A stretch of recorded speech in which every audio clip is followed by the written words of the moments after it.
Day celebrating the World Heart Day 2014. This is our 11th year to celebrate World Heart Day, and we are very excited. We have very many schools that have attended this function, and as always, the reason behind this is to remind people, to sensitize them, to create awareness, to educate participants about heart healthy living. As you're aware, in our project, we run programs that are about helping people prevent heart diseases.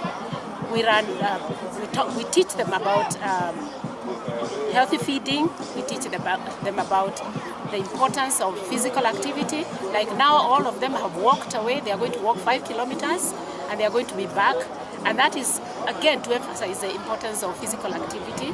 We also teach them about balanced meals, the importance of healthy nutrition, eating healthy foods. And the healthy foods don't have to be expensive foods. And we have been to very many schools showing them how they can use whatever is locally available, what they normally eat at home, educating them how they can make that kind of meal or meals balanced so that they can grow up healthy, with healthy bodies, with no problems with the heart. Our biggest, our greatest concern and our biggest intervention in terms of heart diseases is the focus on rheumatic heart disease.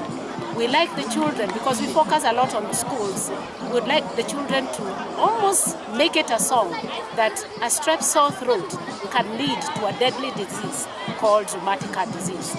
So we teach them about how to identify a strep sore throat. Strep, of course, stands for Streptococcus bacteria, which is the one that causes the sore throat, that is very deadly if it is not attended to. And as Kenyan Heart, we actually plan to eradicate rheumatic heart disease in Kenya.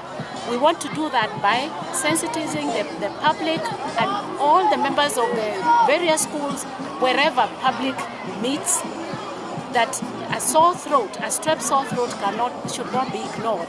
And how do you tell it is a strep sore throat?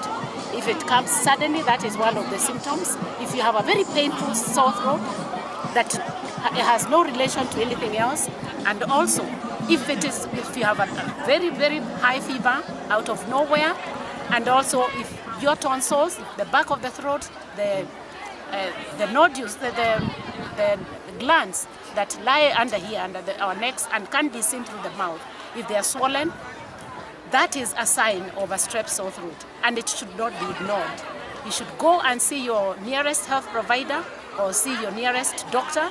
The idea is it must be treated very early, promptly, with antibiotics. And we always recommend penicillin, benzathine penicillin, which is one of the, in fact, it is the cheapest antibiotic that we have in the country. And so if we can have all the sore throats treated on time, then it means we will have started the process of eradicating rheumatic heart disease.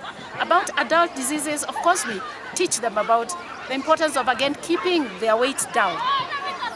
Obesity is slowly becoming a very serious issue, even in our country, Kenya.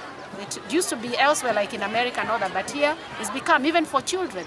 So we want adults to take care of themselves, keep themselves fit by, walking or exercising, whichever methods they use. They don't have to go to the gym if it's too expensive, but ensure that at least 3 days, 4 days in a week, they are engaged in some form of physical activity that makes them sweat.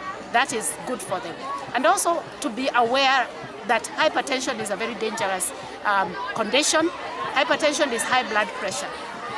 They need to be regularly checked on their blood pressure, because that is a risk factor for very serious heart disease. It can lead to a stroke, or it can lead also to a heart attack. And so blood pressure is important for you to get checked every so often. Then, and of course, if you are predisposed, if you have something like diabetes, it is important for you, again, to be able to manage your diabetes carefully, so that now your heart also doesn't get affected. We also, of course, teach about healthy feeding, just like we do for the children. Healthy feeding, ideally, is what will give you a healthy body, a healthy heart.